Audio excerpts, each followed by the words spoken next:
நமக்கு வியாதி வருகிற அந்த சூழ்நிலையில் ஒரு வேறுபட்ட வியாதிகளாக இருந்தாலும் நம்ம அந்த வியாதியை குறித்து அதிகமாக நெகட்டிவ் கன்ஃபெஷன்ஸ் பண்ணும் பொழுது அந்த நெகட்டிவ் கன்ஃபெஷன்ஸ் நம்மளுடைய பாடி ஃபங்க்ஷன்ஸை எல்லாமே டிஸ்டர்ப் பண்ண ஆரம்பிக்கும். அப்போ அந்த வியாதியின் தன்மை நம்ம உடலில் அதிகரிக்கும். ஸோ இதன் மூலமாக நம்ம ஜாஸ்தி மரணத்தை குறித்து பேசுகிறவர்களாக மாறிவிடுவோம்.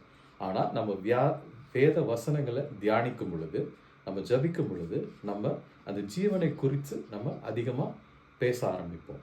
ஏன்னா வசனம் இவ்வாறாக சொல்லுகிறது, ஜீவனும் மரணமும் என் நாவின் அதிகாரத்தில் இருப்பதனால இனி நான் அல்ல, எனக்குள் இருக்கும் கிறிஸ்துவின் வல்லமை என்பதை நம்ம புரிந்து கொண்டோமானால், இனி நான் அல்ல, எனக்குள் இருக்கும் கிறிஸ்து, என்னை பலப்படுத்துகிற கிறிஸ்துவினால எல்லாவற்றையும் செய்ய எனக்கு பலன் உண்டு என்ற அந்த சத்தியம் நமக்குள்ள ஜீவனாய் மாறும்.